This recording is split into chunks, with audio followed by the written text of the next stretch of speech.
Sa mga Badya RA unit, so nandito sa ilalim ng ating makina yung neutral light switch.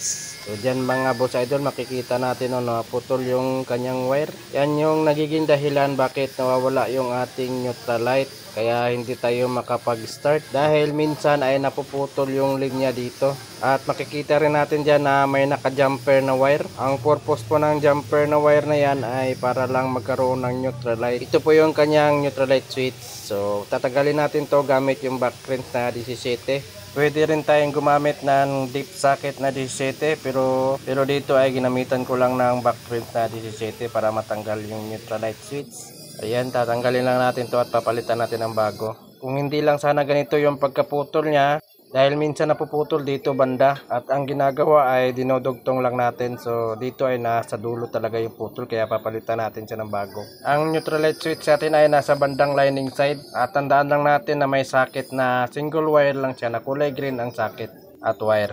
At ayan mga boss, kinakabit na natin yung bagong neutral light switch. Ikutin lang natin siya hanggang sa sumagad na. Pag hindi na kayang ikutin sa kamay ay gamitan na natin ng back wrench. At tips lang ito mga boss idol kung saan natin banda makikita yung ating neutral light switch. At pag biglang nawala yung neutral light mo, so dito mo i-check una. At yan lang po ang tips natin ngayon mga boss idol. Thanks for watching. God bless and see you in my next video.